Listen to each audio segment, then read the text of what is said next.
বাংলাদেশের সবথেকে বড় অনলাইন প্ল্যাটফর্ম এক্সিস মেডিকেল স্কুলের পক্ষ থেকে সবাইকে জানাচ্ছি অনেক অনেক শুভেচ্ছা। আশা করছি যে যেখানে আছেন ভালো আছেন, সুস্থ আছেন। আপনারা জানেন এক্সিস মানে নতুন কিছু আয়োজন। এক্সিস মেডিকেল স্কুল প্রতিনিয়ত বিভিন্ন ধরনের ক্লাস এবং সেশনের অ্যারেঞ্জমেন্ট করে চলেছে। তারই ধারাবাহিকতায় আজকে আমি নিয়ে এসেছি নতুন একটি সেশন। আমাদের আজকের সেশনের টপিক হচ্ছে lung function test.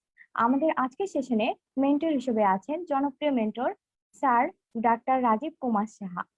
Sir medicine and chest specialist, sir Salimullah medical college hospital and Mitford hospital. আজকে সেশনে হোস্ট হিসেবে আমি আছি Shaon Afroz Srishti, Rangpur community medical college hospital, session 2016-17। আজকের টপিক রিলেটেড আপনাদের যদি কোনো প্রশ্ন থেকে থাকে তাহলে অবশ্যই কমেন্ট সেকশনে জানাবেন। স্যার আমাদের সাথেই আছেন, উত্তর দেওয়ার চেষ্টা করবেন। আসসালামু আলাইকুম স্যার, কেমন আছেন? ওয়ালাইকুম আসসালাম। আমি ভালো আছি। আপনি কেমন আছেন? আলহামদুলিল্লাহ স্যার, আমিও ভালো আছি। স্যার আমাদের আজকের সেশনের টপিক ছিল লাং ফাংশন টেস্ট। শুরুতে একটা প্রশ্ন, সেটা হচ্ছে আমরা লাং ফাংশন টেস্ট বলতে কি বুঝবো? ধন্যবাদ। প্রত্যেকটি সিস্টেমেরই কিছু ফাংশন টেস্ট থাকে। যেমন আমরা হচ্ছে যদি মনে করি যে লিভার ফাংশন টেস্ট আমরা করে থাকি, কিছু বায়োকেমিক্যাল মার্কার দিয়ে দেখে থাকি। তারপরে আমরা হচ্ছে রেনাল ফাংশন টেস্ট, কিছু ইউরিন টেস্ট, কিছু বায়োকেমিক্যাল মার্কার দিয়ে আমরা রেনাল ফাংশন টেস্ট দেখে থাকি। তারপরে ইকোকার্ডিওগ্রাম, তারপর ইসিজি করে যেরকম আমরা হচ্ছে হার্টের স্ট্যাটাসটা বুঝে থাকি, সেরকম লাং এরও কিছু টেস্ট আছে যে টেস্টগুলা করে আমরা হচ্ছে লাংসের যে ফাংশন সেটা আমরা অ্যাসেস করে থাকি। তার মানে হচ্ছে এটা খুবই একটি ইম্পর্টেন্ট একটি টপিকস যে আমাদের লাংস কিভাবে কাজ করছে, কতটুকু কাজ করছে সেটা বোঝার জন্য আমরা যে টেস্ট করি সেটাই হচ্ছে লাং ফাংশন টেস্ট। তো লাং আসলে আমাদের বডির দুটি ইম্পর্টেন্ট রোল প্লে করে। একটি হচ্ছে ভেন্টিলেশন, লাংসের মাধ্যমে আমরা হচ্ছে যেটা করি যে ভেন্টিলেশন করে থাকি।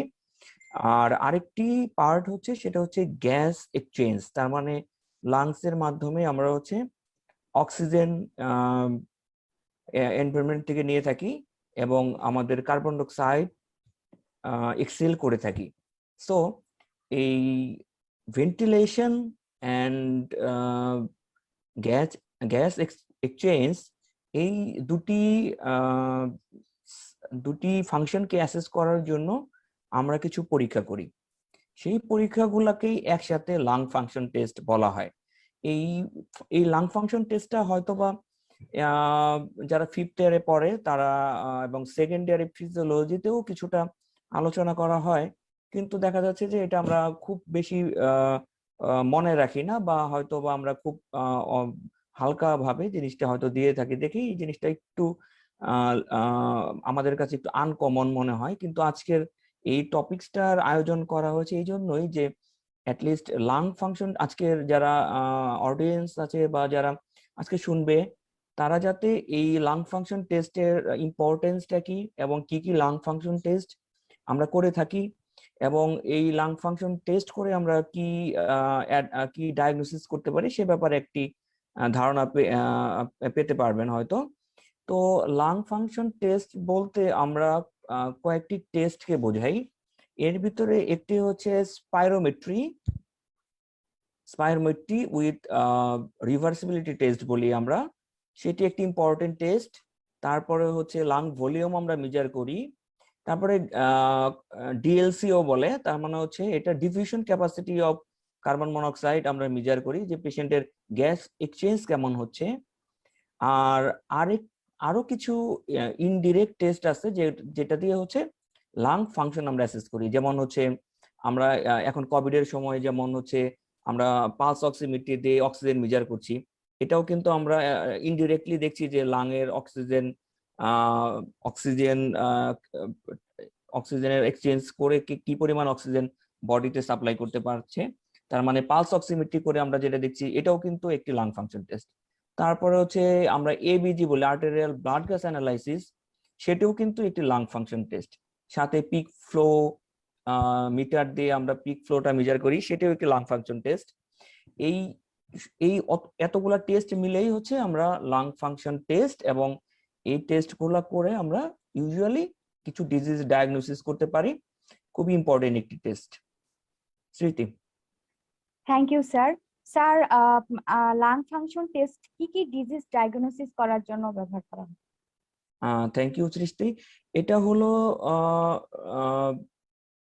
লাংসের ডিজিজ গুলাকে আমরা ইউজুয়ালি যদি ভাগ করি তাহলে গ্রসলি কিন্তু আমরা দুই ভাগে ভাগ করতে পারি। একটি হচ্ছে লাংসের কিছু অবস্ট্রাকটিভ লাং ডিজিজ আছে, আর কিছু রেস্ট্রিকটিভ লাং ডিজিজ আছে। অবস্ট্রাকটিভ লাং ডিজিজ হচ্ছে ব্রঙ্কিয়াল অ্যাজমা, সিওপিডি, তারপর হচ্ছে সিস্টিক ফাইব্রোসিস, ব্রঙ্কিয়েকটেসিস। সো এই অ্যাজমা, সিওপিডি এগুলো হচ্ছে অবস্ট্রাকটিভ লাং ডিজিজ। এই অবস্ট্রাকটিভ লাং ডিজিজ গুলা কিন্তু আমরা স্পাইরোমেট্রি করলেই ডায়াগনোসিস করতে পারি। সাথে যদি আমরা হচ্ছে কিছু রেস্ট্রিকটিভ লাং ডিজিজ আছে, যেটা আমরা লাং ফাইব্রোসিস বলি, ডিপিএলডি বলা হয় এখন। সবগুলা রেস্ট্রিকটিভ লাং ডিজিজ গুলা ভিতরে হচ্ছে একটি ইম্পর্টেন্ট হচ্ছে ডিপিএলডি বলি, ডিফিউজ প্যারেনকেমাল লাং ডিজিজ, সেগুলো আমরা ডায়াগনোস করতে পারি। সাথে চেস্ট ওয়াল যদি কোনো অ্যাবনর্মালিটি থাকে, চেস্ট ওয়ালে যদি কোনো নিউরোমাস্কুলার ডিজিজ থাকে, সেগুলোও আমরা এই স্পাইরোমেট্রি করলে বুঝতে পারি এটা রেস্ট্রিকটিভ লাং ডিজিজ, যেগুলো রেস্ট্রিকটিভ লাং ডিজিজ আন্ডারে পড়ে। তাছাড়াও আমরা পালমোনারি আর্টারিয়াল কন্ডিশন, মানে pulmonary vascular disease, pulmonary venous, pulmonary hypertension এবং পালমোনারি থ্রম্বোএম্বোলিটিক ডিজিজ, এই ডিজিজ গুলাও কিন্তু আমরা লাং ফাংশন টেস্ট করে ডায়াগনোসিস করতে পারি। সৃষ্টি, হ্যালো হ্যালো। তাহলে আমরা হচ্ছে এই এই ডিজিজ গুলা যে আমরা লাং ফাংশন টেস্ট করে ডায়াগনোসিস করতে পারবো, তো এই লাং ফাংশন টেস্ট নিয়ে আমাদের একটি প্রেজেন্টেশন আছে, যেটা পাওয়ার পয়েন্ট প্রেজেন্টেশন। আমি পাওয়ার পয়েন্ট প্রেজেন্টেশনে চলে যাচ্ছি, যাতে করে আমরা এটা সম্বন্ধে একটি গ্রস আইডিয়া পাই।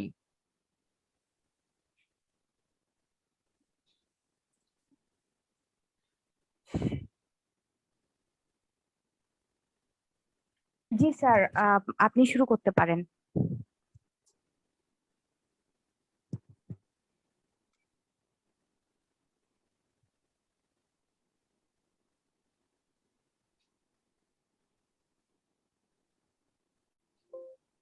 ওকে,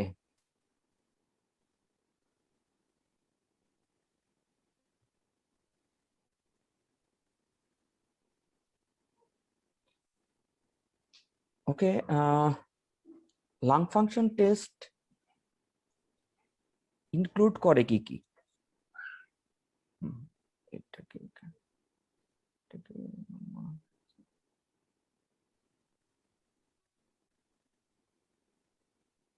ওকে, পালমোনারি ফাংশন টেস্ট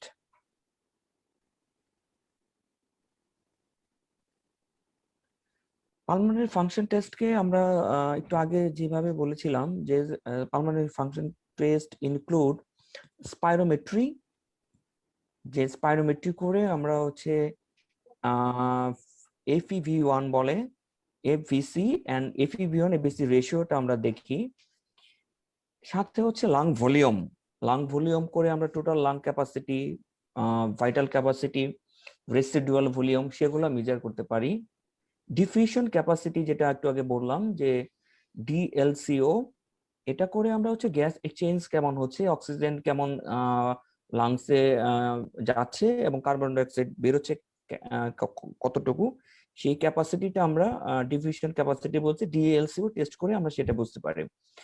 এছাড়াও আর্টারিয়াল ব্লাড গ্যাস অ্যানালাইসিস করে আমরা অ্যাসিডোসিস, অ্যালকালোসিস দেখব, কারণ হচ্ছে যে পিএইচ যদি কমে যায় তাহলে আমরা বলি এটা অ্যাসিডোসিস, পিএইচ বেড়ে গেলে অ্যালকালোসিস। তো এটা পিএইচ কমে যাওয়া, বেড়ে যাওয়া, এগুলো রেসপিরেটরি এন্ড মেটাবলিক অ্যাসিডোসিস, অ্যালকালোসিসে হয়। এবং এটার একটা অন্যতম কজ হচ্ছে যে লাংস যদি ঠিকমতো কাজ না করে, ভেন্টিলেটরি ফাংশন যদি ঠিকমতো কাজ না করে, তাহলে কিন্তু আর্টেরিয়াল ব্লাড গ্যাসের ডিসঅর্ডার হয়, অ্যাসিড বেস ডিসঅর্ডার হয়। তারপর হচ্ছে এক্সারসাইজ ক্যাপাসিটি করে আমরা যেরকম SpO2 দেখতে পারি, এবং হচ্ছে 6 মিনিট ওয়াক টেস্ট করে আমরা পেশেন্টের এই লাং ফাংশনটাও অ্যাসেস করতে পারি। সো পালমোনারি ফাংশন টেস্ট হচ্ছে এই বড় বড় হেডলাইনে বললে এই এগুলো। একটা হচ্ছে স্পাইরোমেট্রি, যেটা আমরা দেখলাম। স্পাইরোমেট্রি হচ্ছে এরকম একটি মেশিন থাকবে যে ছোট মিনি স্পাইরোমিটার আছে যে পেশেন্টের হাতে যেটা দেখা যাচ্ছে এখন, এবং একটি ছোট মেশিন অথবা কম্পিউটারের সাথে এটাকে অ্যাড করে নিলে পেশেন্ট ব্রেথ পেশেন্ট পুরোটাই হচ্ছে মুখ দিয়ে নিঃশ্বাস নেবে, নাকটা নোজ পিস দিয়ে বন্ধ ক্লিপ করা থাকবে, এবং একটি হচ্ছে forceful expiration after forceful inspiration, একটি জোরে একটি শ্বাস নিয়ে জোরে শ্বাস ছেড়ে দিবে as much as patient can. তাহলে আমরা পেশেন্টের টোটাল ফোর্স ভাইটাল ক্যাপাসিটিটা মেজার করতে পারবো, সাথে ফার্স্ট সেকেন্ডে ভাইটাল ক্যাপাসিটির এফিভিয়নটা যেটা সেটা মেজার করতে পারবো, এটা রেশিও করব। এই জিনিসগুলো আমরা স্পাইরোমেট্রি থেকেই করতে পারি, জাস্ট এরকম একটি মেশিন দিয়ে সেটা মেজার করা যায়, এবং ট্রেসিং চলে আসে একটি after measuring the spirometer, we get a tracing of spirometry. Lung volume হচ্ছে এরকম, লাং ভলিউম গুলো আমরা মেজার করি। কি কি লাং ভলিউম আমরা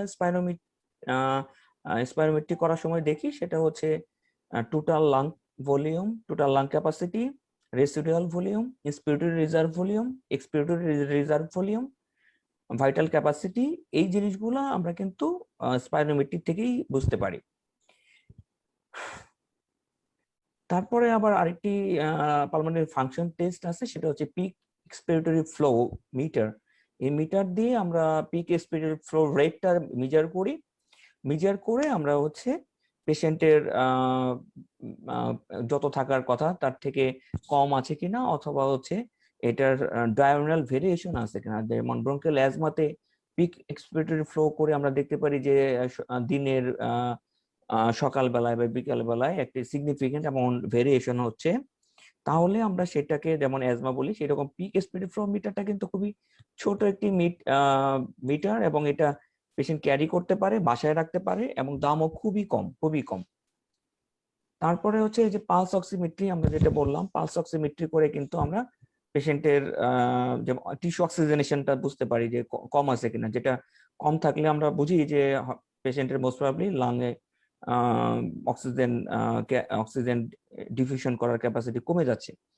এবং এটা পালস অক্সিমেট্রি ছাড়াও আমরা কিন্তু এক্সারসাইজ অক্সিমেট্রি করতে পারি, মানে এক্সারসাইজ করার পরে ডিস্যাচুরেশন হয় কিনা, মানে অক্সিজেন কমে যায় কিনা। সাথে হচ্ছে আমরা এই পালস অক্সিমিটার দিয়ে কিন্তু আরেকটি জিনিস দেখতে পারি, সেটা হলো যে 6 মিনিট ওয়াক টেস্ট। তার মানে হচ্ছে 6 মিনিট হেঁটে পেশেন্টের অক্সিজেন কমে যায় কিনা। এগুলা কিন্তু অনেক সময় অনেক রেসপিরেটরি ডিজিজের পেশেন্টকে ফলো আপ করতে লাগে, যে একটি পেশেন্ট নর্মাল অবস্থা ডিজিজ যখন ডায়াগনোসিস হলো তখন হচ্ছে তার কতটুকু পারফরমেন্স স্ট্যাটাসটা কেমন ছিল, আবার ট্রিটমেন্ট দেওয়ার পরে তার অক্সিজেন 6 মিনিট ওয়াক টেস্ট করে দেখলাম যে পেশেন্টটার স্যাচুরেশনটা কতটুকু আগের থেকে ইমপ্রুভ হলো কিনা। সো এই অক্সিজেন স্যাচুরেশন মেশিন গুলো আমরা আজকাল সবাই চিনি, এবং হচ্ছে এটা কোভিড সিচুয়েশনে আজকে সবার অনেক ডক্টর ছাড়াও অনেক মানুষের কাছেও আছে, এবং এটা দিয়ে আমরা অক্সিজেন লেভেলটা দেখি। অক্সিজেন লেভেল যেমন কোভিডে যেমন দেখি যে আমরা যদি অক্সিজেন কমে যায় তখন কিন্তু আমাদের অক্সিজেন সাপ্লিমেন্টেশনের লাগে এবং ভর্তি করা লাগে। সো এটাও ইন্ডিকেট করে যে lung is not working properly. So এটাও একটা লাং ফাংশন টেস্ট। আরেকটা হচ্ছে ডিএলসিও, যেটা ডিফিউশন ক্যাপাসিটি, যে অক্সিজেন কার্বন ডাইঅক্সাইড যে এক্সচেঞ্জটা সেটা হ্যাম্পার হচ্ছে কিনা, সেটা হ্যাম্পার হচ্ছে কি হচ্ছে না সেটা দেখার জন্য কিন্তু আমরা ডিএলসিও করি। যেমন কিছু কন্ডিশন আছে যে ডিএলসিওটা খুবই কমে যায়, তার ভিতরে একটি হচ্ছে যদি লাং ফাইব্রোসিস থাকে, মানে রেস্ট্রিকটিভ লাং ডিজিজ বলি, ইন্টারস্টিশিয়াল লাং ডিজিজ বলি, বা ডিপিএলডি বলি আমরা, ডিফিউজ প্যারেনকাইমাল লাং ডিজিজ। একই ধরনের প্রায় সিনোনিম এগুলা। তো এই ডিজিজ গুলাই কিন্তু ডিএলসি সিগনিফিকেন্টলি কমে যায়। আবার দেখা যাচ্ছে যে কিছু কন্ডিশন আছে যে তাছাড়াও যেমন হচ্ছে যদি পেশেন্টের পালমোনারি এম্বোলিজম হয়, কোনো ভেসেল অবস্ট্রাকশন হয়ে যায়, পালমোনারি হাইপারটেনশন থাকে, মানে গ্যাস অক্সিজেন যেতে পারছে না, এই সব কন্ডিশনেও কিন্তু পেশেন্টের ডিএলসিও কমে যায়। সাথে কিন্তু যদি ইমফাইসেমা বা সিওপিডি একটা ইম্পর্টেন্ট কজ, যেখানে হয়তো কিছুটা ডিএলসিও কমে অ্যাকিউট এক্সারবেশনের সময়।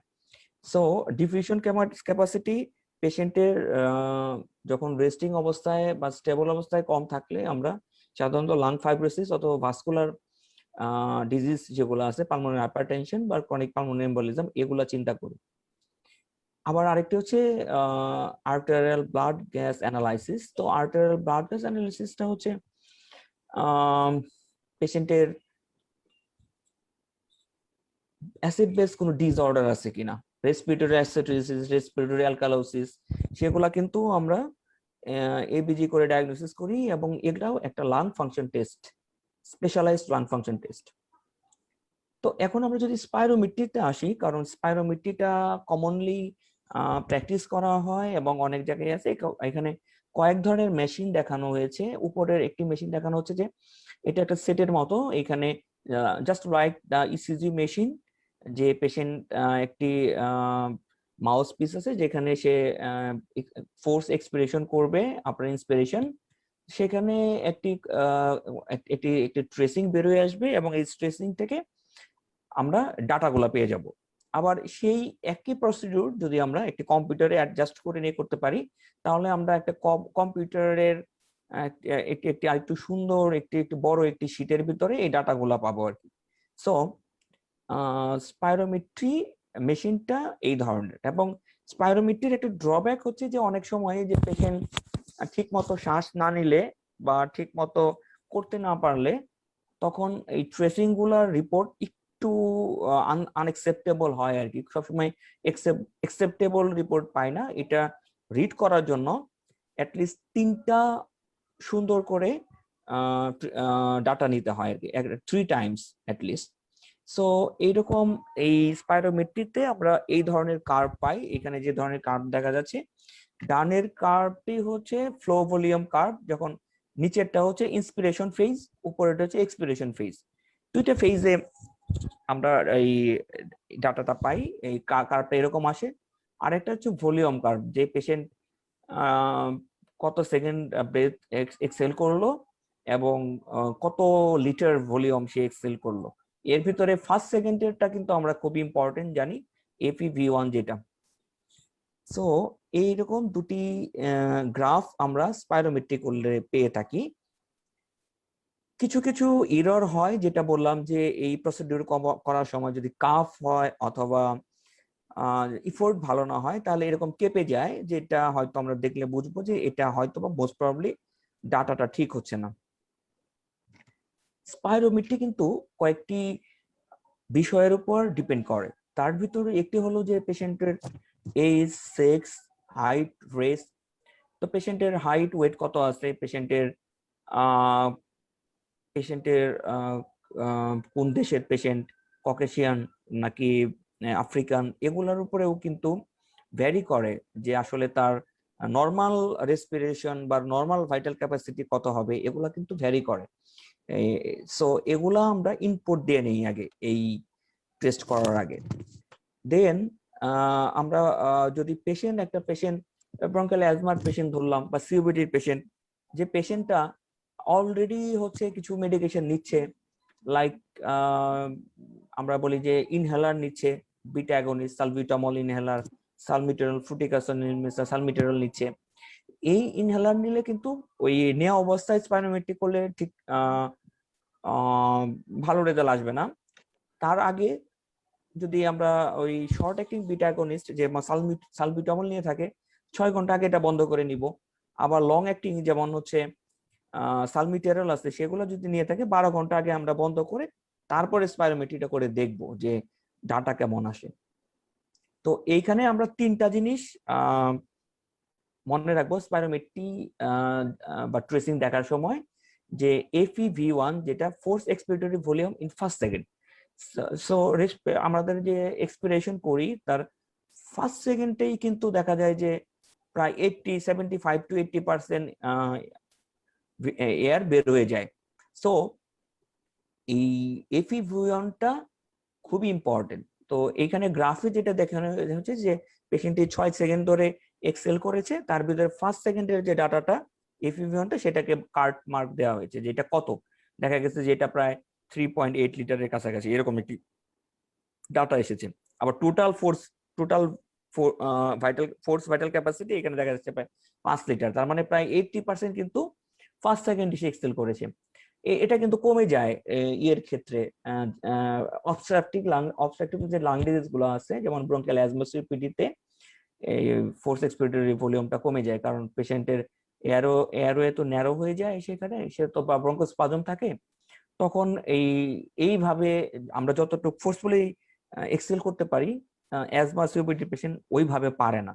সো এটা significantly reduced in obstructive lung disease like bronchial asthma and COPD. Force vital capacity হচ্ছে টোটাল যে ভাইটাল ক্যাপাসিটিটা যে ফোর্সফুলি যেটা আমরা করি সেটা দেখা যাচ্ছে যে A6 অনুসারে সেটা ভ্যারি করে 5-6 লিটারের মতো হয়ে থাকে। সো এটা আমরা মেজার করব এবং এটা রেশিওটা আমরা দেখব FEV1 and FVC ratio.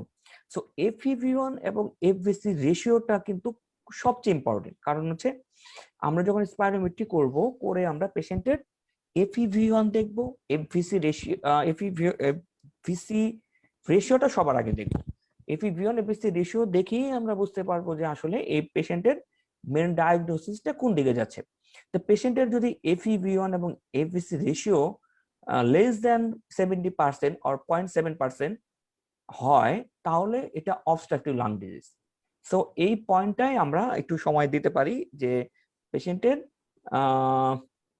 FEV1 এবং FVC রেশিও যদি কমে যায় 7.7% বা আমরা যেটা বলি 70% থেকে কম হয়, তাহলে আমরা বলবো অবস্ট্রাকটিভ লাং ডিজিজ। তার মানে এটা এই অবস্ট্রাকটিভ লাং ডিজিজ কি কি আছে এখান থেকে কিন্তু আমরা বুঝে যাব যে পেশেন্টের ব্রঙ্কিয়াল অ্যাজমা, COPD আছে কিনা, তো বা সাথে ব্রঙ্কিয়াইটিস, সিস্টিক ফাইব্রোসিস সেগুলো আসবে। আর যদি এটা 70% থেকে বেশি হয় তাহলে সেটা নর্মাল হতে পারে অথবা রেস্ট্রিকটিভ ভেন্টিলেটরি ডিফেক্ট বা রেস্ট্রিকটিভ লাং ডিজিজ হতে পারে। তাহলে সেটা কি নর্মাল নাকি রেস্ট্রিকটিভ সেটাও বোঝার রাস্তা আছে। সেটা হলো যে এই রেশিও ঠিকই আছে, 70% এর বেশি আছে, কিন্তু আলাদাভাবে যদি FEV1 বা FVC কম থাকে তাহলে সেটা রেস্ট্রিকটিভ লাং ডিজিজ। আর যদি সেগুলো সবই নর্মাল থাকে তাহলে সেটা নর্মাল যেটা হয়। সো FEV1 এবং FVC রেশিওটা খুবই গুরুত্বপূর্ণ, এবং FEV1 এবং FVC পুরো আমাদের যে সেশন আজকে সেই সেশন থেকে যদি একটি রেশিও মনে রাখা লাগে তাহলে মনে রাখতে হবে যে FEV1 এবং FVC রেশিও যদি এটা 70% থেকে কম হয় তাহলে এটা obstructive lung disease like bronchial asthma COPD, আর যদি এটা বেশি হয় তাহলে সেটা নর্মাল অথবা রেস্ট্রিকটিভ লাং ডিজিজ। তো রেস্ট্রিকটিভ লাং ডিজিজ গুলা কিন্তু অনেকগুলো লাং ফাইব্রোসিস, DPLD, বিভিন্ন ধরনের ফাইব্রোসিসে যেটা হয় আর কি লাং ফাইব্রোসিসে হয় সেগুলো রেস্ট্রিকটিভ লাং ডিজিজ কে ইন্ডিকেট করে। সো এই স্লাইডটা খুব ইম্পর্টেন্ট এই কারণে। পিক এক্সপিরেটরি ফ্লো, যেমন যে পেশেন্টের পিক তার পিক এক্সপিরেটরি ফ্লো কেমন ছিল এটাও আমরা স্পাইরোমেট্রি দেখে বুঝতে পারি। সাথে কিন্তু কিছু পিক এক্সপিরেটরি ফ্লো মিটারের ছবি আমি দিয়ে দিয়েছি, ছোট ছোট মিটার, এবং এগুলার দামও কম। এগুলা দিয়ে আমরা পেশেন্টকে যদি একটি কিনে দেই যে পেশেন্ট আপনি হচ্ছে এটা দিয়ে বাসায় দেখবেন। অনেক সময় অ্যাজমার পেশেন্ট আসলে যে পেশেন্টের কোনো সিমটম এখন নাই, স্পাইরোমেট্রিকে নর্মাল পাওয়া যাচ্ছে, কিন্তু বাসায় গেলে পেশেন্টের সিমটম আছে বা রাতের বেলায় সিমটম আছে, যে সময় সিমটম ওই সময় তো আর বাসায় যে স্পাইরোমেট্রি করা সম্ভব হচ্ছে না। সেই ক্ষেত্রে কিন্তু আমরা পিক ফ্লো মিটার দিয়ে ওনাকে যদি দিয়ে দিই এবং 2 উইকস যদি আমরা এই ডায়াগোনাল ভেরিয়েশনটা দেখি যে পেশেন্টের সকালে বিকালে যে ভেরিয়েশন হচ্ছে কিনা, যদি সিগনিফিকেন্ট ভেরিয়েশন হয় মোর দেন 10% তাহলে কিন্তু আমরা ব্রঙ্কিয়াল অ্যাজমা ডায়াগনোসিস করতে পারি। এগুলা এগুলা হ্যাঁ, এখন হচ্ছে পোস্ট ব্রঙ্কোডায়াটর আমরা হচ্ছে আবার দেখবো একটা পেশেন্টকে আবার এই স্পাইরোমেট্রি করার পরে তারপরে আমরা হচ্ছে আবার সালবিউটামল দিয়ে নেবুলাইজ করতে পারি, অথবা ইনহালার ইউজ করে আবার 15 মিনিট পরে দেখতে পারি, 10 থেকে 15 মিনিট পরে, যে এই এয়ারওয়েটা রিভার্স করেছে কিনা। রিভার্স যদি করে থাকে তাহলে অবস্ট্রাকটিভ লাং ডিজিজ হলেও সেটা ব্রঙ্কিয়াল অ্যাজমার ফেভারে আসবে। আবার যদি হলো দেখা যাচ্ছে যে যদি এটা রিভার্স না করে থাকে তাহলে সেটা সিওপিডির দিকে যাবে। এই জন্য আমরা পোস্ট ব্রঙ্কোডাইলেটর আবার স্পাইরোমেট্রি করে থাকি, দুইটা মেথড। তো এইখানে আমি কতগুলা ডিজিজের কথা বলেছি যেগুলো আমরা একটু আগেও আলোচনা করেছি, যে অবস্ট্রাকশন আর রেস্ট্রিকটিভ লাং ডিজিজ গুলা সম্বন্ধে একটু জাস্ট দেখে রাখা। আচ্ছা, তো আমরা একটু আগে বললাম যে অবস্ট্রাকটিভ লাং ডিজিজ স্পাইরোমেট্রিতে কি আসবে, সেটা আসবে FeV1 এপিসি রেশিও 0.7 এর কম।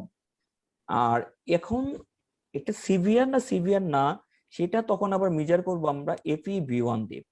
FeV1 যদি আমার 80% এর বেশি থাকে তাহলে কিন্তু আমরা এটাকে, যেমন আমি দেখাচ্ছি একটু পরে সেটা। আচ্ছা, FeV1টা যদি 80% এর থেকে বেশি নর্মাল থাকে তাহলে এটা মাইল্ড অবস্ট্রাকটিভ লাং ডিজিজ, 80 থেকে 50 পর্যন্ত মডারেট, অ্যান্ড 850 থেকে 30 পর্যন্ত সিভিয়ার, এবং 30% নিচে আসলে FeV1টা very severe lung obstructive lung disease according to the GOLD criteria. সেটা রেস্ট্রিকটিভ লাং ডিজিজ আমি একটু বলেছিলাম যে FeV1 এপিসি রেশিওটা 0.7% এর বেশি থাকবে। আচ্ছা, এখন আমরা হচ্ছে অ্যাজমা পেশেন্টকে কিভাবে কি করতে পারি। অ্যাজমা পেশেন্টের ডায়াগনোসিসের জন্য আমরা স্পাইরোমেট্রি করলাম, 0.7% এর কম রেশিওটা FeV1 এপিসি রেশিও। আবার ব্রঙ্কোডাইলেটর যে টেস্টটা যেটা সেটা পজিটিভ আসবে। কিভাবে হবে, যে আমরা সালবিউটামল দিয়ে আমরা পেশেন্টকে আবার স্পাইরোমেট্রি করব, করার পরেই দেখবো যে তার FeV1 এবং এবিসি এটা 12% এর বেশি বেড়ে গেছে, FeV1টা 12% এর বেশি ইমপ্রুভ করেছে, এবং 200 ml এর বেশি ইমপ্রুভ করেছে। তাহলে আমরা বুঝবো যে এটা reversible airway disease. So reversible airway disease আমরা এটাকে ব্রঙ্কিয়াল অ্যাজমা বলে থাকি। আবার হচ্ছে এটা ছাড়াও অনেক সময় ডায়াগনোসিসের জন্য, যেমন এখানে দেখা যাচ্ছে যে পেশেন্টের এই যে ব্রঙ্কাসটা, বাম সাইডের যে স্লাইডটা দেখা যাচ্ছে যে এখানে একটা ব্রঙ্কো কনস্ট্রিকশন হয়ে আছে। আবার যদি আমরা ব্রঙ্কোডাইলেটর দেই সেটা রিভার্স করে যাচ্ছে, 12% এর বেশি অথবা 200 ml এর বেশি, সেটাকে আমরা after beta two agonist inhalation, তাহলে আমরা এটাকে রিভার্সিবল এয়ারওয়ে ডিজিজ বা ব্রঙ্কিয়াল অ্যাজমা বলছি। কিন্তু যদি সিওপিডি হতো তাহলে তো রিভার্সটা করতো না, সেক্ষেত্রে অবস্ট্রাকটিভ লাং ডিজিজ, কিন্তু সেটাকে আমরা সিওপিডি বলে থাকছি। আচ্ছা, এই যে সিওপিডি এর যে গাইডলাইন, সিওপিডি তেও জাস্ট এই একই টেস্ট, কিন্তু রিভার্সিবল হবে না এই সিওপিডি তে।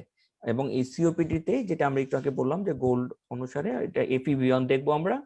FeV1 দেখে যদি দেখি যে পেশেন্টের মাইল্ড, মডারেট, সিভিয়ার, আমরা এইভাবে ভাগ করতে পারবো যে 80% এর বেশি হলে মাইল্ড, 50 to 80% মডারেট, 30 to 50% সেটা আমরা সিভিয়ার বলবো, আর 30% এর থেকে কমে গেলে তখন আমরা সেটাকে very severe obstructive lung disease বলবো। এটা রিভার্স ব্রঙ্কোডাইলেটর রিভার্সিবিলিটি টেস্ট দেখানো হয়েছে, যেটা আমি একটু আগে বললাম যে ব্রঙ্কিয়াল অ্যাজমা এবং সিওপিডি ডিফারেন্সিয়েট করার জন্য এই টেস্টটা ইম্পর্টেন্ট, খুব ইম্পর্টেন্ট। এখানে আমি কিছু ডাটা দিয়েছি যে একটি পেশেন্টের যদি এখানে যে কয়েকটা রো আছে, এবং আমরা এখানে এইগুলা মেপেছি যে FeV1 কত আছে, FVC কত আছে, এগুলো আমরা পেশেন্টের একটা হচ্ছে প্রেডিক্টেড ভ্যালু থাকবে। তার মানে হচ্ছে যে পেশেন্টের এজ, সেক্স, হাইট, ওয়েট এগুলা দিয়ে পেশেন্টের একটা, এবং রেস, এক এক রেসে এক এক রকম, এই জন্য একটা প্রেডিক্টেড ভ্যালু আসবে এবং টেস্টে একটা আমরা পাবো, এবং এই দুটো রেশিও করলে বোঝা যাবে কত পার্সেন্ট আমরা রেজাল্ট পাচ্ছি, কত পার্সেন্ট পাচ্ছি, এটাই আলটিমেটলি রেজাল্ট। যদি পেশেন্টের হচ্ছে এই রেশিও গুলো সাধারণত নর্মাল বলি যে 80 to 120%, এই রেঞ্জটা হচ্ছে নর্মাল, যে 80% থেকে 120% বা পার্সেন্ট পর্যন্ত যদি থাকে এটা নর্মাল, এর চেয়ে কম হলে আমরা এটাকে অ্যাবনর্মাল বলছি আর কি। হুম এখানে এই সাথে টোটাল এখানে কিছু লাং ভলিউমও দেখানো হয়েছে। Lung volume, total lung volume, তারপর হচ্ছে tidal volume, reserve volume, inspiratory reserve volume, expiratory reserve volume. এই ভলিউম গুলোও আমরা দেখব, কারণ কিছু ডিজিজ আছে লাইক ইমফাইসিমা, সিওপিডির একটি ভ্যারাইটি, যেখানে হচ্ছে পেশেন্টের হচ্ছে লাং ভলিউম বাড়ে, রেসিডুয়াল ভলিউম বাড়ে, আবার লাং ভলিউম কমে, এরকম কিছু কন্ডিশন আছে, রেস্ট্রিকটিভ লাং ডিজিজ, যেটা হচ্ছে লাং ফাইব্রোসিস বলি আমরা। এই ফাইব্রোসিস গুলাই কিন্তু লাং ভলিউমটা কমে আসে। সো এই লাং ভলিউম মেপেও কিন্তু আমরা ডিজিজ ডায়াগনোসিস করতে পারছি, লাইক এটা কি রেস্ট্রিকটিভ লাং ডিজিজ বা ডিপিএলডি আর ফাইব্রোসিস কিনা, নাকি নাকি হচ্ছে পেশেন্টের হচ্ছে ইমফাইসিমা বা সিওপিডি আছে। তো সেগুলো আমরা ডায়াগনোসিস করতে পারি। তো আমার মনে হয় যে এগুলা ছিল হচ্ছে ইম্পর্টেন্ট কিছু পার্ট। তাছাড়াও আমি আরেকটু কয়েকটা জিনিস সম্বন্ধে, যেটা প্রথমে বলা হয়নি, এখন বললে ভালো হয়, সেরকম যাচ্ছি। যেমন ডিফিউশন ক্যাপাসিটি বলেছিলাম যে অ্যাজমা সিওপিডি তে সাধারণত এক্সাজারবেশন থাকলে কমে, কিন্তু তাছাড়া সিওপিডি তে কিছু কম থাকে, কিন্তু এটা সিগনিফিকেন্টলি কমে না। কিন্তু ডিএলসি ওটা ইম্পর্টেন্ট হচ্ছে যখন পেশেন্টের গ্যাস এক্সচেঞ্জ হ্যাম্পার হচ্ছে, তার মানে ডিএলসি মানে diffusion capacity of carbon monoxide দিয়ে আমরা দেখবো তো যে পেশেন্টের অক্সিজেন গ্যাস এক্সচেঞ্জ ঠিক আছে কিনা। তো এটা মেজার করে আমরা দেখি যদি পেশেন্টের যদি যেটা রেসপিরেটরি মেমব্রেন এটা যদি ঠিক হয়ে যায় কোনো কারণে, তাহলে কিন্তু অক্সিজেন ঠিক মতো ঢুকতে পারবে না, গ্যাস এক্সচেঞ্জ ঠিক মতো হবে না। তো সেগুলো হয় সাধারণত, এই ফাইব্রোসিস গুলো আবার ঠিক হয়ে যায় সাধারণত ইন্টারস্টিশিয়াল লাং ডিজিজ যেগুলো আছে সেগুলাই হয়ে থাকে। আবার যদি দেখা যায় যে পালমোনারি আর্টারিয়াল প্রেসার বেড়ে গেছে বা পালমোনারি এম্বোলিজমের কারণে একটা শান্ট তৈরি হয়েছে, যে কারণে অক্সিজেন এই প্রেসারের কারণে আর ওই দিকে যেতে পারছে না, সেগুলাও কিন্তু ডিএলসিও মেপে বোঝা যায় এবং সেগুলো কমে যায়। এবং এই তাহলে ডিএলসিও করে কিন্তু আমরা পালমোনারি হাইপারটেনশন মানে পালমোনারি ভেসেলের যে গ্যাস এক্সচেঞ্জ ক্যাপাসিটি সেগুলোও বুঝতে পারবো, প্লাস রেসপিরেটরি মেমব্রেন যেটা আছে, রেসপিরেটরি মেমব্রেন সম্বন্ধে একটা আইডিয়া পাবো যে এটা কমে যাচ্ছে কিনা। আচ্ছা, সাথে আমরা বলেছিলাম যে আর্টেরিয়াল ব্লাড গ্যাস, এটাও একটা রেসপিরেটরি ফাংশনকে অ্যাসেস করবে, যেটা করে আমরা দেখবো যে পেশেন্টের রেসপিরেটরি অ্যাসিডোসিস, অ্যালকালোসিস এগুলো আছে কিনা। এগুলা এগুলা থাকলে কিন্তু সেগুলার খুব ইম্পর্টেন্স দিয়ে ম্যানেজমেন্ট করা লাগবে। যেমন একটা সিওপিডি পেশেন্টের কিন্তু দেখা যাচ্ছে যে টাইপ 2 রেসপিরেটরি ফেলিওর হয়, যেমন অক্সিজেনও কমে যায় আবার কার্বন ডাই অক্সাইড বাড়তে থাকে। এরকম পেশেন্ট হঠাৎ করে একটা নিউমোনিয়ার পেশেন্ট, যেটা নাকি এখন কোভিড নিউমোনিয়া পাওয়া যাচ্ছে, যে আমরা যদি দেখি যে পিএস কমে যাচ্ছে, তার মানে হচ্ছে পেশেন্ট অক্সিজেন কমে যাচ্ছে, হাইপোক্সিয়া থেকে তার রেসপিরেটরি ফেলিওর ডেভেলপ করছে, তাহলে সেগুলোও কিন্তু আমরা মেজার করতে পারি হচ্ছে এই আর্টারিয়াল ব্লাড বেস করে। এবং যেটা রিপ্রেজেন্ট করে হচ্ছে অনেক ক্ষেত্রে একটা লাং ডিজিজ, লাং ফাংশনকে রিপ্রেজেন্ট করে। আবার হচ্ছে এই পালস অক্সিমেট্রি বা করে আমরা যে লাং এর স্ট্যাটাস, ফাংশনের স্ট্যাটাসটা বুঝতে পারি, সেটা আমরা কিন্তু একটু আগে আলোচনা করেছি। আর পিক ফ্লো মিটার দিয়েও আমরা এটা করেছি। আর লাং ভলিউম গুলো এখানে দেয়া আছে, তো লাং ভলিউম গুলাও কিন্তু আমরা জাস্ট স্পাইরোমেট্রি করলেই বোঝা যাবে যে লাং ভলিউম। তো একটু আগেই আমি বললাম যে লাং ভলিউম গুলা মেপে আমরা বুঝতে পারি যে কিছু কিছু কন্ডিশন আছে লাং ভলিউম বেড়ে যায়, লাইক ইমফাইসিমা, আবার কিছু কিছু কন্ডিশন আছে লাং ভলিউম কমে যায়, লাইক রেস্ট্রিকটিভ লাং ডিজিজ বা লাং ফাইব্রোসিস। সেগুলোও কিন্তু আমরা স্পাইরোমেট্রি করলে সেটা বুঝতে পারবো। সো আমার মনে হয় যে আজকের যে এই পালমোনারি ফাংশন টেস্ট গুলো নিয়ে আমি খুবই গ্রসলি আলোচনা করেছি এবং ধারণা দেওয়ার চেষ্টা করেছি যে যে পালমোনারি ফাংশন টেস্ট করে আমরা পালমোনারি ফাংশন টেস্ট কি কি আছে, আসলে কি কি করে কি কি টেস্ট করে আমরা লাংসের যে ফাংশন সেটা অ্যাসেস করতে পারবো, সেগুলো সম্বন্ধে একটা ধারণা দিয়েছি। আর তারপরে আমি বোঝাতে চেয়েছি যে এই লাং ফাংশন টেস্ট করে আমরা কি কি ডিজিজ ডায়াগনোসিস করব। এটার ইম্পর্টেন্স যে এই এই টেস্ট গুলা করলে আমরা দেখা যাচ্ছে যে একটা গ্রুপ অফ ডিজিজ বা লাংসের অনেকগুলা ডিজিজ সম্বন্ধে আমরা আইডিয়া করতে পারবো, ডায়াগনোসিস করতে পারবো, যেটা নাকি খুবই ইম্পর্টেন্ট। কারণ এই রেসপিরেটরি যে ডিজিজ গুলার সম্বন্ধে আলাপ করলাম, সেগুলো তো খুব কমনলি পাওয়া যায়, এবং হচ্ছে সেগুলো ডায়াগনোসিস করতে পারলে আমাদের কাছেও ভালো লাগবে যে না আমরা ডায়াগনোসিস করতে পারছি। এইখান থেকে আমি আমার পাওয়ার প্লে প্রেজেন্টেশনটা শেষ করব, আর হচ্ছে তারপরে আমি হচ্ছে তৃষ্টির কাছে যাব যে নেক্সট কোশ্চেন গোলা। ধন্যবাদ স্যার, এতক্ষণ ধরে এত সুন্দর করে বিষয়গুলোকে বুঝিয়ে দেওয়ার জন্য। স্যার, একটা থ্যাংক ইউ। প্রশ্ন, অ্যাজমা এন্ড সিওপিডি কিভাবে ডায়াগনোসিস করব? থ্যাংক ইউ সৃষ্টিকে। এই অ্যাজমা সিওপিডি পেশেন্ট তো আমাদের চারপাশে অভাব নেই, কারণ হচ্ছে এটা সো কমন যে অ্যাজমা সিওপিডি তো আমার মনে হয় যে মেডিসিন ওয়ার্ডে গেলে খুবই কমনলি পাওয়া যায়। হয় অ্যাজমার পেশেন্ট ভর্তি আছে এবং সিওপিডির পেশেন্ট ভর্তি আছে, অথবা প্রত্যেকটি মেডিকেল অ্যাডমিশনেই কিন্তু একটি বড় অ্যামাউন্টের পেশেন্ট আসে এবং আউটডোরেও আসে অ্যাজমা সিওপিডি। তো অ্যাজমা সিওপিডির কি আসলে ডায়াগনোসিস আমরা করছি কিনা সেটা ইম্পর্টেন্ট। যে অনেক ক্ষেত্রে দেখা যায় যে অ্যাজমা সিওপিডির আমরা ট্রিটমেন্ট দিয়ে দিচ্ছি, কিন্তু আসলে আমরা কি ডায়াগনোসিস করছি কিনা কোনটা অ্যাজমা কোনটা সিওপিডি, সেটা তো ডায়াগনোসিস করার জন্য পরীক্ষা করা দরকার, যেটা হচ্ছে স্পাইরোমেট্রি। তো without doing spirometry you cannot label a patient of shortness of breath or cough as asthma or COPD. So যদি আমরা অ্যাজমা অথবা সিওপিডি লেভেল করতে চাই, তাহলে কিন্তু স্পাইরোমেট্রি উইথ রিভার্সিবিলিটি টেস্ট এটা মাস্ট, এটা করাই লাগবে।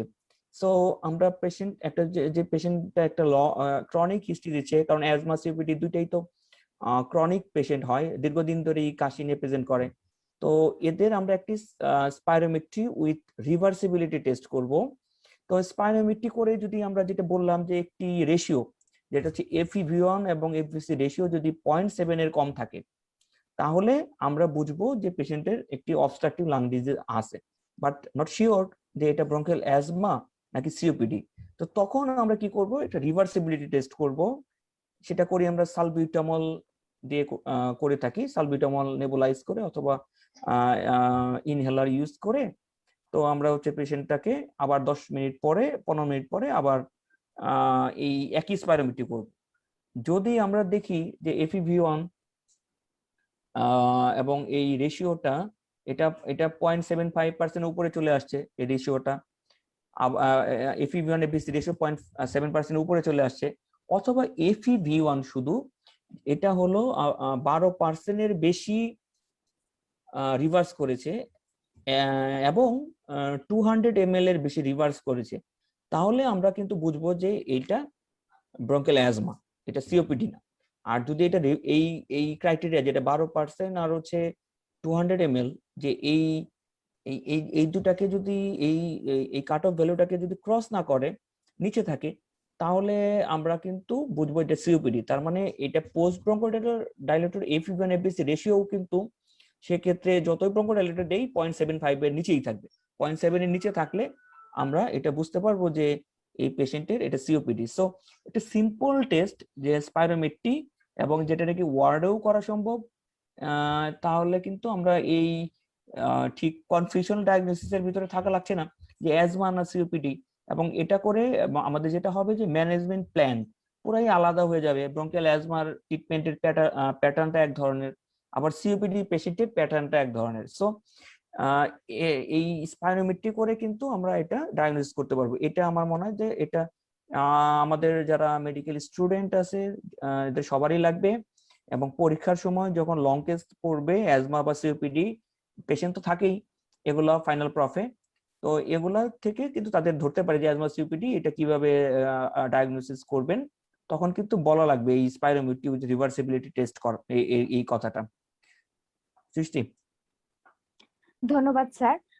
স্যার, পরবর্তীতে একটা কোশ্চিন, সেটা হচ্ছে রেসপিরেটরি ডিজিজ ডায়াগনোসিস ছাড়া আর কি কি জন্য লাং ফাংশন টেস্ট করা যায়? আমরা রেসপিরেটরি ডিজিজ বাদ দিয়ে আর কি কি ক্ষেত্রে করতে পারি? আচ্ছা, রেসপিরেটরি ডিজিজ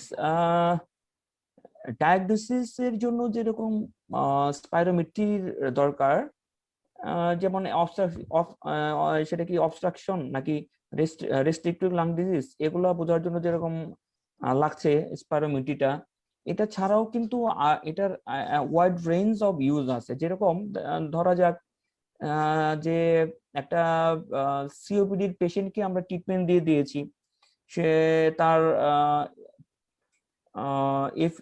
FeV1 কত ছিল ওই সময় ট্রিটমেন্টের সময়ে, তারপরে FVC কত ছিল, FeV রেশিও কত ছিল, সেটা আমরা মেজার করে রাখলাম। আবার আমরা যে তাকে ট্রিটমেন্ট দিচ্ছি, ট্রিটমেন্ট দেওয়ার পরে তার কতটুক ইমপ্রুভমেন্ট হলো, এটা বোঝার জন্য কিন্তু আবার একটা স্পাইরোমেট্রি করবো, আমরা করে দেখবো যে না আমাদের মেডিকেশনটা কাজ করছে। মানে পেশেন্টের ডিজিজ মনিটরিং বা প্রগনোসিস এগুলো আমরা দেখতে পাচ্ছি। আবার দেখা যাচ্ছে যে পেশেন্টের হচ্ছে আহ দেখা গেল যে একটা অপারেশন করার আগে একটা সিওপিডি অ্যাজমা পেশেন্টের তার পালমোনারি ফাংশন কেমন আছে সেটা সবাই দেখতে চায়। তো তখন কিন্তু একটা যেমন ইসিজি করা হয় হার্ট দেখার জন্য, সেরকম স্পাইরোমেট্রি করে কিন্তু তার লাং ফাংশনটাও দেখা হয়, এবং দেখা হয় যে তার লাং ভলিউম গুলা ঠিক আছে কিনা। যদি সে লাং ভলিউম ঠিক না থাকে তাহলে কিন্তু তাকে জেনারেল এনেস্থেসিয়া দেওয়া হয় না। তো এটাও একটা ইউজ আছে সেটার।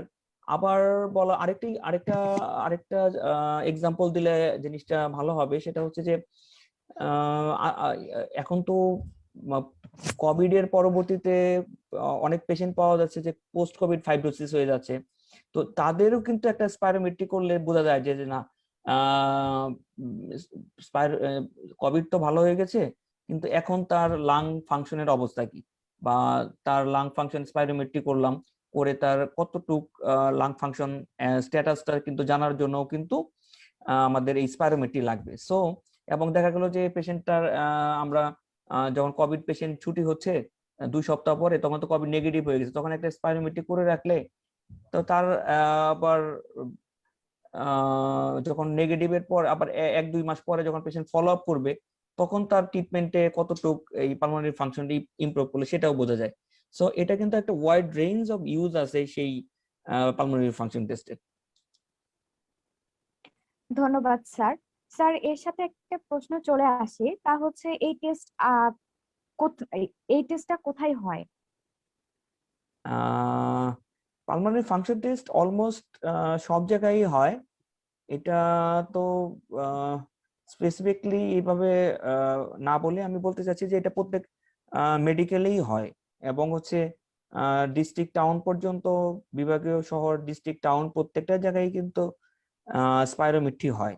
এখন আমরা যদি এটাকে অ্যাডভাইস করি তাহলে আমার মনে হয় না যে এটা করা যাবে না। Basic spirometry with reversibility test যেটা অ্যাজমা সিওপিডি ডায়াগনোসিসের জন্য লাগে, সেটা কিন্তু মানে আমার মনে হয় যে সব জায়গায় হয়, এবং হচ্ছে প্রত্যেকটা ডিস্ট্রিক্টেই হয়, এবং সেটার মেশিন যেটা লাগে সেটাও কিন্তু খুব বেশি খুব দামি মেশিন না। সব মিলে হয়তোবা 1-1.5 লাখ টাকা লাগে হয়তোবা মেশিনটা, এবং এই টেস্ট করতে 1000 টাকার বেশি লাগে না। সো এতে যেটা হয় যে এটা যদি প্র্যাকটিস করা হয় তাহলে কিন্তু অ্যাজমা সিওপিডি কিন্তু আমরা ডায়াগনোসিস করতে পারবো। আমাদের কিন্তু আর এই ব্লাইন্ডলি যে আমরা অনেক সময় যে টেস্ট না করে আমরা মেডিসিন দিয়ে দিচ্ছি, অনেক সময় ব্রঙ্কিয়াল অ্যাজমা অথবা সিওপিডি দিয়ে দিচ্ছি, সেটা কিন্তু করা লাগবে না। আমার মনে হয় যে জি স্যার, আমরা বুঝতে পেরেছি। স্যার আমরা আমাদের সেশনের প্রায় শেষের দিকে চলে এসেছি। তো সবশেষে একটা প্রশ্ন, তা হচ্ছে এত গুরুত্বপূর্ণ একটা টেস্ট কিন্তু এটা প্র্যাকটিসিং এত কম কেন? এই বিষয়ে যদি ছোট করে বলতেন। আচ্ছা খুবই ভালো প্রশ্ন এটা কিন্তু। কারণ হচ্ছে যে এইটা মানে আহ, আসলে এটার অ্যান্সারটা কেমন হবে সেটা বুঝতেছি না। যে এটা এটা তো আসলে খুবই ইম্পর্টেন্ট একটি টেস্ট, যে কারণ এই আমাদের কমন যে ডিজিজ গুলো আছে, যে অ্যাজমা সিওপিডি, সাথে রেস্ট্রিকটিভ লাং ডিজিজ যেগুলো আছে, সাথে আমরা তো পেশেন্টের লাংসের আদার ডিফিউশন ক্যাপাসিটি, এগুলা সবই তো দেখতে দেখতে পাচ্ছি একটি টেস্ট করে। কিন্তু তারপরেও দেখা যাচ্ছে যে এই টেস্টটা তুলনামূলকভাবে কম হচ্ছে। এটার কারণ হচ্ছে যে অনেক সময় এটা তো একটি আহ, আর, উম, মানে যে করবে টেস্টটা, সেই ধরনের ম্যান পাওয়ার হয়তো বা বাংলাদেশে একটু কম আছে, যে এই টেস্ট করার যে টেকনিশিয়ান যারা হচ্ছে স্পাইরোমেট্রি করবে, যে এই এই টেকনিশিয়ান যারা আছে, তো এই টেকনিশিয়ানের অভাবেই কিন্তু আমার মনে হয় যে এটা কম হচ্ছে। আর অথবা এখন অনেক সময় রেসপিরেটরি ফিজিশিয়ান যারা আছে অথবা মেডিসিনের ডক্টর যারা আছে, তারা এটা নিজেরাও করতে পারে, কিন্তু একটু টাইম কনজিউমিং, একটু সময় লাগে বেশি, এই জন্য হয়তো বা এটা কম হচ্ছে। যেমন আহ আহ, তোমাদের মেডিকেলের খবর জানি না যে তোমাদের মেডিকেলে হয় কিনা, বা আমাদের যারা অডিয়েন্স আছে কার মেডিকেলে হয়, কিন্তু আমার মনে হয় যে এটা যদি আমরা নিজেরাই করা শুরু করি, অথবা যে যে মেডিকেল কলেজ গুলো আছে তো সেখানে তো এই মেশিন তো অ্যাফোর্ড করতেই পারবে, 1-1.5 লাখ টাকার মেশিন তো এটা সব মেডিকেল কলেজেই সেটা অ্যাফোর্ড করতে পারবে। এবং যদি আমরা নিজেরাই শিখে নেই এই এই কাজটা করা, এবং হচ্ছে আমাদের সিনিয়ররা যদি গাইড করে, তাহলে আমার মনে হয় যে প্রত্যেকটা যারা আমাদের ইন্টার্নশিপ করবে এই সময় কিন্তু শিখে ফেলতে পারবে। এবং সাথে যারা আমাদের ওয়ার্কিং ডক্টর আছে তারাও যদি এটাকে একটু গুরুত্ব দিয়ে দেখে যে না, আমরা লাং ফাংশন টেস্টটা করব এবং দেখব, তাহলে এটার জন্য ওই টেকনিশিয়ান এখন নেই বা একটু ক্রাইসিস আছে, এর জন্য বসে থাকার আসলে কিছু নেই। আমার মনে হয় যে আমরা যদি চাই, যদি আমরা ইন্টারেস্টেড হই যে না, আমরা এই টেস্ট করে আমরা লাং এর ডিজিজ গুলো ডায়াগনোসিস করব, তাহলে আমার মনে হয় যে এটা এটা পসিবল যে এটা সব জায়গায় করার। ধন্যবাদ স্যার, এত সুন্দর করে এতক্ষণ ধরে আমাদের মাঝে প্রেজেন্ট করার জন্য, পুরো বিষয়টাকে এত সুন্দর করে প্রেজেন্ট করার জন্য। সেই সাথে শেষ হয়ে যাচ্ছে আমাদের আজকের সেশনটি। আশা করব আপনাদের সবার আমাদের আজকের সেশনটি অনেক ভালো লেগেছে। আহ আবারও আমি হাজির হব নতুন কোনো সেশন নিয়ে, সেই সাথে আমাদের সাথেই থাকবেন। স্যার ধন্যবাদ। হ্যাঁ, thank you very much, and thank you very much to all the audience. Okay, by.